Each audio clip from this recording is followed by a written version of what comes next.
안녕하세요. 매일은 아니어도 밥 먹을 때나 자기 전이면 곧잘 사연을 챙겨 듣는 사람입니다. 사연을 듣다 보면 대부분 시누나 시어머니에 관해서 이야기를 하던데 제가 처한 상황은 좀 달라요. 저는 아들을 장가 보낸 시어머니 입장이거든요. 그래서 사실 이렇게 사연을 보내면 다른 사람들이 제 이야기에 귀를 기울여 줄까 하는 걱정도 있었지만 그래도 이 답답한 속내를 누르고만 살 수도 없는 노릇이다 보니 일단 한번 얘기나 해보려고요. 만약 다른 사연 속에 나오는 시어머니들과 제가 별반 다르지 않은 거라면 지적해 주셔도 좋아요. 자식 농사를 망친 게 무슨 자랑이라고 모르는 사람들한테 떠드나 내 얼굴에 침 뱉는 거 아닌가 싶은 생각에 부끄럽기도 하지만 어쨌든 기왕 한번 얘기해 보기로 한 거 속 시원히 털어놓겠습니다. 일단 저는 결혼하고 얼마 지나지 않아서부터 호된 시집살이를 겪어야만 했어요. 오죽하면 하루가 멀다 하고 가계부 한 귀퉁이에다 저렇게 늙지 말자 저렇게 되지 말자 적어둘 정도로 말이지요. 사실 남편하고 결혼할 때만 하더라도 제가 시어머니를 모시고 살게 될 줄은 꿈에도 몰랐습니다. 저희 남편은 막내였거든요. 게다가 결혼할 때 시댁으로부터 못 딱히 받은 것도 없었지요. 이미 집안에 전 재산은 형님들이 사업이니 이사니 핑계를 대가며 죄다 나눠먹은 상황이었으니까요. 그런데 남편이 그런 와중에 어머님을 모시고 온 겁니다. 형님들과 달리 자기는 어머니와 함께 보낸 시간이 길지 않지 않냐며 언제 돌아가실지도 모르는데 그 전에 후회 없이 효도를 하고 싶다나 어쩐다나 해가면서 말이에요. 사람이 살다 보면 이런 일 저런 일 별일 다 겪을 수도 있는 거고 시어머니를 모시고 살 수도 있죠. 그런데 문제는 저희 시어머니가 정말 보통이 아니셨어요. 그리고 이미 아주버님이나 형님은 그런 시어머니를 실컷 겪었으니 모시고는 못 산다고 버티고 있었던 건데 그걸 저는 정말 몰랐네요. 참고로 혹시나 제가 못 모신다고 나서면 안 되니까 남편을 포함한 모든 시댁 식구들이 시어머니에 관해서라면 제 앞에서 입도 뻥끗 안 했다는 걸 나중에서야 알게 됐는데 어찌나 황당하던지. 아무튼 그러니 제 입장에선 귀띔조차 해주는 사람도 없지. 게다가 제가 시집 왔을 때만 하더라도 이혼은 상상도 못할 일이었거든요. 그러니 한마디로 이러나 저러나 저한테는 선택권이 없었지요. 그런데 황당하게도 효도니 뭐니 해가며 멋대로 어머님을 모시고 왔던 남편은 얼마 못 가 시어머니에 관한 일이라면 저한테 전부 떠넘기기 시작했어요. 자기는 바깥일을 하니까 집안일은 제 몫이라면서요. 게다가 나중에 알게 된 게 자기는 시어머니를 위해 한 것도 없으면서 아주버님이나 형님한테는 어지간히 생색을 냈던 모양입니다. 그리고 그런 동생이 안쓰러워서 그랬는지 생색이 듣기 싫어서 그랬는진 몰라도 아주버님이랑 형님이 한동안 매달 얼마씩 돈을 챙겨줬었나 본데 정작 시어머니 수발이란 수발은 다 들던 저한테는 10원 하나 온 적이 없어요. 그리고 이제 와서 말이지만 아들, 딸들도 두 손 두 발 다 들고 나가 떨어진 상황에서 아무리 며느리라지만 피 한 방울 안 섞인 남인 제가 시어머니의 수족이 되어드렸는데 왜 그렇게 저한테 모질게 잡아먹지 못해 안달이셨을까요? 남편이 상의도 없이 시어머니를 모시고 왔을 때 절대로 못 모신다고 어떻게든 버텼어야 했는데 자식들한테 다 외면당한 시어머니가 불쌍하단 마음에 거기까진 생각 못하고 이렇게 된 거 어쩔 수 없다며 아무 문제 삼지 않았던 제 잘못이겠죠.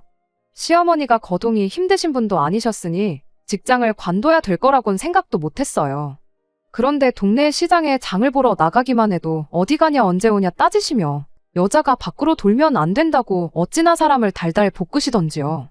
그래서 결국 합가하고 얼마 지나지 않아 직장도 관둬야 했는데 지금 생각해보면 그것도 참 서글프고 그래요. 하지만 더 기가 막힌 건 바로 저희 시어머니께서 돌아가시기 직전에 저한테 사과를 하셨다는 겁니다. 제 두 손을 꼭 잡고선 그동안 고맙고 미안했다고요. 저를 못됐다고 욕하는 사람도 있겠지만 솔직히 너무 황당했어요. 제가 당하고 산 세월이 얼만데 그 말 한마디로 다 정리가 될 거라고 생각하셨던 건가. 시어머니 마음은 편해지셨을지 몰라도 저는 그 말 한마디 들었다는 이유로 원망도 못하고 어쩌라는 건지. 어쩌면 당신 죽고 나면 당신 아들이 저한테 푸대접을 받진 않을지 노파심에 하신 사과인가 생각하니 화가 나기도 했고요. 그런데 더 어이없는 건요. 그 잘난 시어머니 아들이 몇 년 지나지 않아 세상을 떠나대요. 그렇게 담배 좀 끊으라고 해도 귀등으로도 안 됐더니 폐암으로 말이에요. 시어머니께서 돌아가신 이후로 그동안 못한 거 이제라도 해야겠다는 생각에 친구 회사에 다니기 시작했고 지인의 부탁을 거절 못해 들어둔 보험 덕분에 남편이 죽고 난 뒤 보험금을 꽤 받았습니다. 게다가 남편이 저한테는 말도 없이 돈을 따로 많이도 모아뒀더라고요. 그래서 그 돈은 훗날 아들 대학 등록금이든 결혼자금이든 아들한테 필요할 때 써야겠다 생각하고 있었죠. 아무튼 아들하고 아들 며느리 이야기한다더니 제 이야기로 서두가 길었는데, 제가 하고 싶은 말은 시어머니에게 그토록 당하고 살았던 저였지만 제 며느리한테만큼은 좋은 시어머니가 되고 싶었다는 겁니다. 그런데 그 생각이 잘못됐던 걸까요? 아니면 애비 없는 자식 소리가 듣기 싫어 2배, 3배로 공들이며 오냐오냐 아들을 키웠던 게 문제였을까요?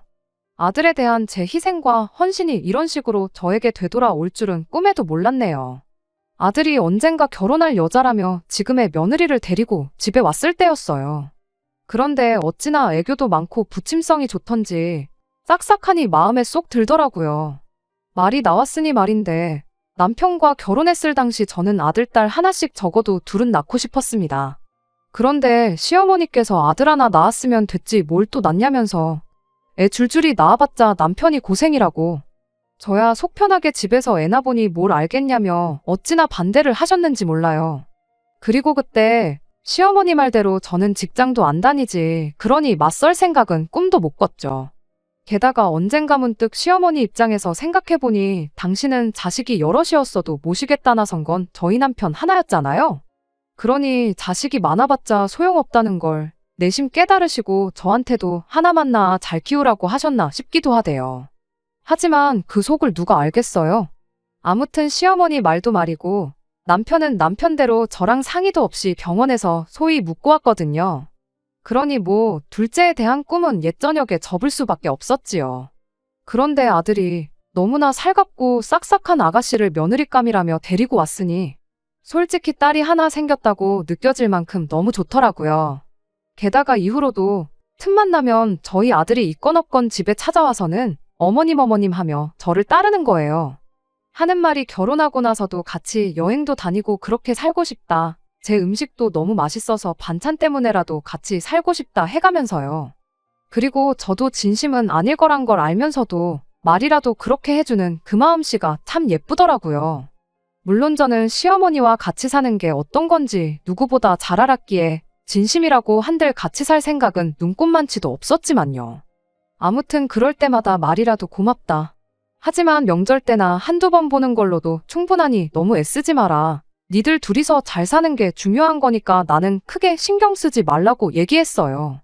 그리고 내심 내가 적어도 시어머니 복은 없었을지라도 며느리 복은 있나 보다고 생각하면서 결혼자금도 원래 생각했던 1억에 제 노후자금에 일부인 5천을 더해서 1억 5천을 지원해줬습니다. 요즘 애들은 똑똑하다는 주변 사람들 말도 있고 이러쿵저러쿵 괜히 시어머니가 나서서 좋을 게 뭐가 있겠나 싶어서 그 결혼자금으로 어떻게 뭘 할 건지 그런 얘기도 일절 안 했어요.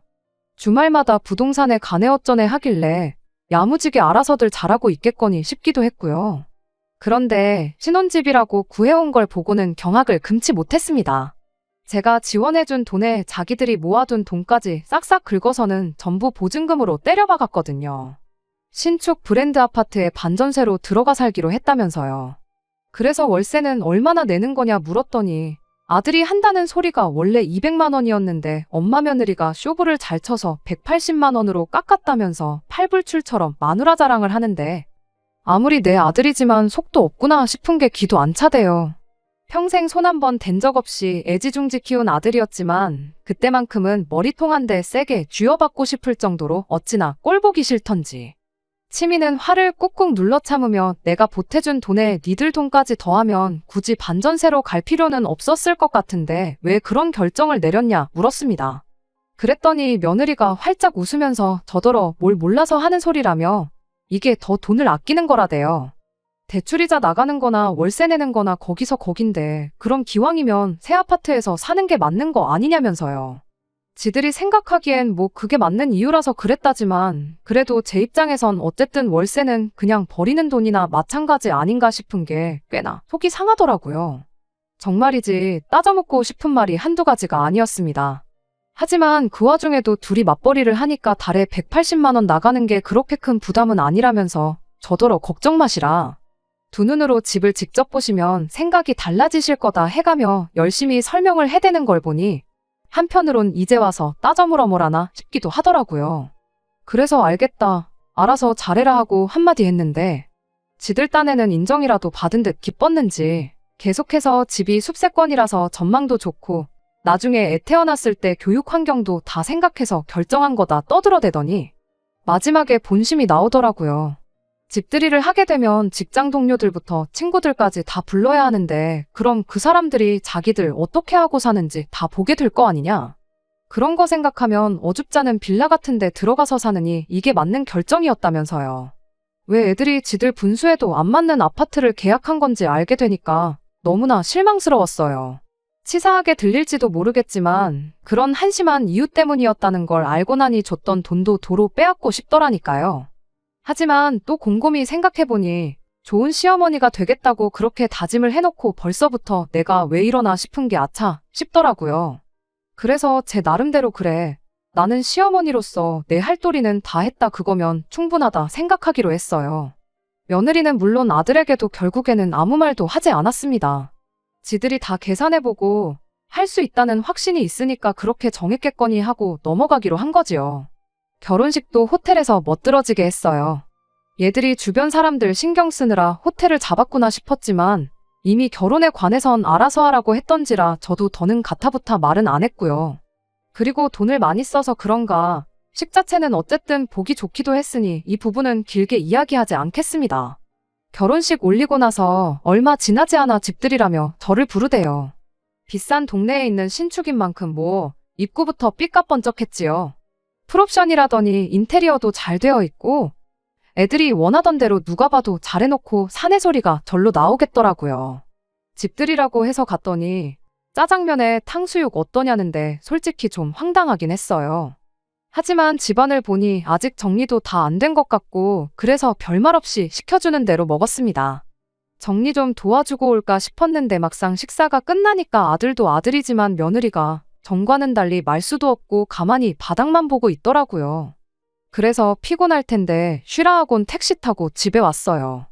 며느리감이 싹싹하다 같이 살자더라 주변에 자랑하듯 얘기하던 당시 먼저 자식들 결혼시킨 친구들은 저더러 순진하다며 그 말을 믿니 며느리는 며느리야 결혼하고 나면 아주 다른 사람 같을 걸 했는데 그땐 사람마다 다른 거지 하고 흘려들었거든요. 그런데 친구들 말이 맞았어요. 결혼 전에는 정말 딸이 있으면 이런 기분이겠구나 싶을 만큼 살갑게 굴더니 집들이 이후에는 만나기는커녕 어쩌다 전화나 한 번씩 걸어오는 게 다였으니까요. 게다가 몇 마디 하고 나면 아무 말도 안 하고 있으니 나중에는 뭐 한다고 전화는 했나 싶은 게 그래도 맞벌이하고 서로 바쁘니 그러겠거니 생각했고 그래서 싫은 내색 한번 한 적이 없어요. 처음부터 제가 먼저 명절 때나 보고 지내면 된다 둘이서나 잘 지내라 했던 말은 제 진심이기도 했고요. 그래서 갑자기 돌변한 그 태도가 서운하지 않았다면 거짓말이겠지만 그렇다고 믿거나 못됐다고는 생각하지 않았습니다. 그런데 그렇게 지낸 지 반년쯤 지났을 무렵 웬일로 애들한테서 먼저 연락이 왔어요. 아들이 신이 나선 저더러 이제 할머니가 됐다더라고요. 이제 곧 손주를 안게 된다 생각하니 생각만 해도 어찌나 기쁘던지. 그런데 그렇게 또 2달쯤 지났을 무렵이었습니다.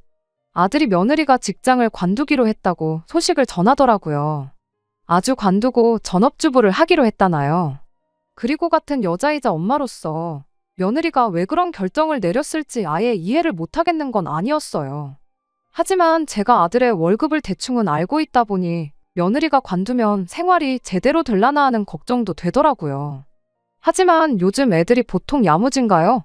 자기들끼리 상의도 했을 거고 다 무슨 수가 있으니 내린 결정이겠지 싶었지요.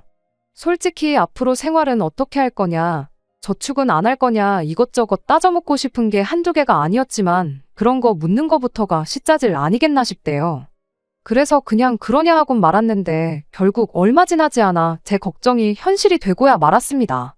며느리가 관두고 얼마 지나지 않아서부터 아들한테서 연락이 제법 잦아졌는데 하루는 아주 힘들어 죽을 맛이라고 하소연을 하대요. 맞벌이 할 때야 둘이서 벌었으니 그 월세 내면서 갖고 싶은 것도 사고 먹고 싶은 것도 먹고 할 거 다 하고 살았는데 지금은 숨만 쉬어도 돈이 빠져나가는 것 같다면서 너무 힘들다고요.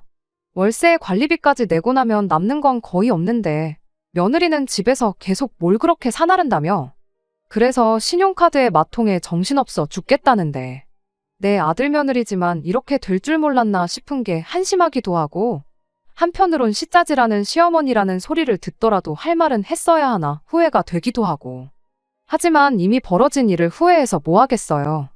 막말로 임신한 며느리한테 직장 다시 다녀라 할 수도 없고, 괜히 이 상황에 내가 말 한마디 잘못하면 평생 아들 며느리 가슴에 상처될까 싶어서 그냥 아들만 다독여주고 말았네요. 그런데 아들은 제 다독임만 바란 건 아니었던 모양입니다. 하루는 모처럼 엄마 밥이 먹고 싶다 하더니 집에 혼자 찾아왔으니까요. 그래서 평소 아들이 좋아하던 음식 한 상 차려 저녁을 먹였습니다. 그리고는 식사가 끝나갈 무렵에서야 정말 밥만 먹으러 온 거냐고 슬쩍 떠봤어요. 그랬더니 저더러 좀 도와달랍니다. 돈 좀 해달라고요. 도와달라니 도와주고 싶어도 돈이 있어야 도와주지. 결혼할 때 노후 자금까지 털어서 1억 5천 해준 거 잘 알면서 왜 그러니? 하지만 아들은 막무가내였어요. 내 아들이지만 원래 이렇게 뻔뻔했나 싶을 만큼 자식이 힘든데 그럼 그냥 보고만 계실 거냐며 따져댔거든요. 아들은 아버지를 닮는다더니 지 마음대로 결정을 내려놓고 뒤처리는 못하는 게 쏙 빼닮았구나 싶대요. 아무튼 엄마 상황 뻔히 아는 녀석이 도대체 왜 이러냐, 왜 이렇게 억지를 쓰냐 재차 물었습니다. 그랬더니 한숨을 푹 내쉬면서 며느리랑 얘기를 해봤는데 며느리가 아파트 아니면 절대 안 된다고 했답니다. 빌라 같은 데는 살아본 적도 없고 남보기 부끄럽다면서요. 그래서 저는 솔직히 어이가 없으면서도 한편으로는 그 반전세 보증금으로 갈 수 있는 아파트는 구하기 쉽지도 않을 테니 이제라도 같이 제 집에서 살게 해달라는 건가 싶었거든요. 그런데 아들이 반전세 보증금을 돌려받으면 그 돈을 저한테 주겠답니다. 저더러 그 돈으로 집을 구하래요. 그리고 지금 제가 살고 있는 제 아파트를 자기 명의로 달라는데 기가 막혔죠. 하지만 아들은 그런 저는 안중에도 없는지 계속해서 저는 혼잔데 굳이 방 3개짜리 아파트에 살 이유가 있냐고. 혼자 살면서 괜히 큰 집 쓸고 닦고 하느라 고생할 필요도 없으니 저한테도 좋은 거라고요. 듣는 내내 어이가 없었지만 어쩌겠어요. 다른 사람 부탁도 아니고 자식이 부탁하는데 자식이기는 부모 없다고 그렇게 하기로 했습니다. 당장 증여해주면 세금도 나오고 하는데 그럴 여력은 안 되다 보니 아들에게는 제 집을 전세 주는 걸로 했고 저는 아들네 반전세 보증금으로 따로 집을 구하기로 했지요. 이제 와서 말이지만 집 구할 때도 꽤나 마음이 상했어요. 원래 살던 동네가 저에겐 익숙하기도 했고 마침 가까운 곳에 적당한 집이 있어서 거길 계약하려고 했었거든요. 나중에 며느리가 애 낳고 하면 옆에서 뭐 하나라도 도와줄 수 있겠다는 생각도 있었고요. 그런데 아들이 하는 말이 저 볼 낯이 없어서 그렇다며 다른 동네로 집을 구하시면 안 되겠냐입니다. 저도 한 동네에서 따로 살다 보면 자기들한테 서운해할 수도 있다면서. 말이야 그럴듯했지만 한마디로 지 와이프 불편해할 것 같으니 신경 쓰지 않아도 될 만큼 멀리 떨어져 살아달라는 얘기였지요. 생각할수록 기가 막히고 서운한 마음도 컸지만 이번에도 아들 뜻에 따라주기로 했습니다. 다만 저도 직장과 너무 멀리는 갈 수 없다 보니 직장을 기준으로 오가기 편한 곳을 찾다가 언니네 집에 들어가기로 했네요. 언니가 자식들 다 결혼시키고 형부랑 둘이 지내고 있었는데 형부는 형부대로 취미도 많고 바쁜 사람이라 꽤나 적적해했거든요. 다만 언니가 전후 상황을 알게 되면 무슨 말을 할지 뻔했기 때문에 따로 설명은 하지 않고 제가 제 발로 집 애들한테 양보해준 걸로 대충 둘러대고 말았습니다. 한편 그 이후로 애들도 바뀌긴 했어요. 며느리도 양심은 있었는지 제 눈치를 보기 시작했거든요. 매일같이는 아니지만 예전과는 달리 종종 안부 전화도 걸어오고 결혼 전만은 못했지만 저한테 살살 애교도 부리대요. 게다가 얼마 되지는 않았지만 용돈하라고 매달 10만 원씩 보내주기도 했는데 좋은 게 좋은 거라고 솔직히 엎드려 절 받는 기분이긴 했어도 기분이 나쁘진 않더라고요. 그리고 아이가 태어난 후에는 제가 일을 줄여서라도 아이를 봐줄까 생각도 했었어요. 그럼 며느리도 다시 직장 생활을 시작할 수도 있을 것 같았거든요. 그런데 며느리가 아이를 누구한테도 맡기지 않고 직접 키울 거라면서 그 편이 아이 정서에도 도움이 된다고 거절하대요. 그래서 이때도 알아서 하라고 했어요. 저도 황혼휴가 안 할 수만 있으면 안 하고 싶었지만 애들 빨리 자리 잡으라는 마음에 물어봤던 거지 꼭 하고 싶던 건 아니었으니까요. 아무튼 이후로도 종종 제가 애를 보러 가겠다고 하면 차도 없는 제가 불편하게 오갈 필요 없다면서 자기들이 언니네 집이긴 했지만 종종 찾아오기도 했고, 그러다 보니 집을 비워달라고 할 때는 괘씸한 마음이 컸지만 이제서야 애들도 정신을 차렸구나 싶은 게 기특하다 싶었죠. 하지만 그건 제 착각이었어요. 몇 년 동안 아들도 며느리도 그저 제 집을 자기들 집처럼 쓰게 된 것에 대한 최소한의 예의만 차리고 있던 거란 걸 알게 되었거든요. 손주가 4살이 되고 얼마 지나지 않았을 때였어요. 언니랑 같이 저녁 먹으면서 술 한잔하며 이야기하다가 돌아가신 친정부모님 이야기가 나왔습니다. 술 기운 때문인지 그날따라 유난히 두 분 다 보고 싶더라고요. 그러다가 문득 제 집에 친정부모님부터 해서 저희 어릴 때 사진이 보관된 앨범이 기억이 났어요. 친정부모님 돌아가시고 나서 집 정리하면서 그 앨범을 발견하곤 이후로 제가 계속 간직해오고 있었거든요. 그러다 애들한테 집을 비워주면서 제 짐이 워낙 많다 보니 제 물건 중 당장 필요하지 않은 것들은 작은 방 장롱 한 칸에 두고 온 게 생각이 났고, 그 앨범도 거기 있다는 게 떠오르면서 당장 내일이라도 그걸 가져와야겠다 싶대요. 그래서 언니에게 제가 집에서 앨범을 가져오겠다고 했습니다. 그랬더니 언니가 번거롭게 뭐 하러 가냐고 애들 보고 오는 길에 가져오라고 하라대요. 하지만 쇳불도 당김에 빼랬다고, 어째선지 사진이긴 해도 부모님을 당장이라도 보고 싶은 마음이 컸기에 때마침 집에 두고 온 것 중에 챙겨올 짐도 몇 개 있으니 날 박는 대로 다녀오겠다 했어요. 저녁 늦은 시간이라 애들한테 내일 간다고 전화하긴 그래서 이튿날 아침에 연락을 했습니다. 그런데 일이 바쁜 건지 애 보느라 정신이 없는 건지 아들이며 며느리며 둘 다 전화를 안 받더라고요. 부재중 찍힌 거 보면 연락이 다시 오겠거니 했는데 점심시간이 지나도 연락이 없었어요. 그래서 기다리다 못한 제가 다시 전화를 했는데 어째선지 이번에도 누구 하나 받지도 않고 결국 기다리다 못해 먼저 출발을 했습니다. 가는 도중에라도 연락이 오면 얘기하면 되겠다 싶었고, 며느리야 어쨌든 애 보느라 정신이 없어서 전화를 못 받는 거지 집에는 있을 테니 괜찮겠다 싶었거든요. 그런데 어디를 간 건지 집에 도착해서 초인종을 눌러도 아무 반응이 없는 거예요. 현관문 비밀번호는 이미 바뀐 지 오래였으니 들어가 있을 수도 없었고요. 일을 어쩌나 싶으면서도 한편으론 여기까지 왔는데 오늘 그냥 가면 언제 또 오나 싶어서 일단 근처 카페에서 아들이든 며느리든 누구 한 사람만 연락이 오면 되니까 하는 마음으로 기다리기 시작했어요. 하지만 1시간이 지나도 연락이 안 오길래 결국 둘 다한테 문자를 보냈습니다. 집에 필요한 게 있어서 가지러 왔는데 연락도 안 되고 무슨 일이라도 있냐? 현관 비밀번호만 알려주면 내가 필요한 것만 가지고 갈게. 보내놓고도 아차, 전화를 못 받는데 이거라고 볼까 싶었는데 1분도 안 돼서 며느리한테서 전화가 왔어요.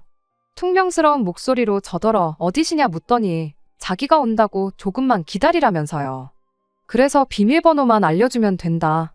아무것도 안 건드리고 필요한 것만 챙겨서 금방 갈 거라고 했는데 아니라고 하면서 잠깐만 기다리라대요. 그래서 저도 알겠다고, 그리고 금방이라길래 솔직히 한 10분 내외면 되겠거니 했지요. 그런데 집 앞에 도착하고 30분이 지났는데도 오겠다던 며느리는 함흥차사에 문자도 더는 답장도 없고 결국 현관 앞에서 자그만치 1시간 반을 기다렸습니다.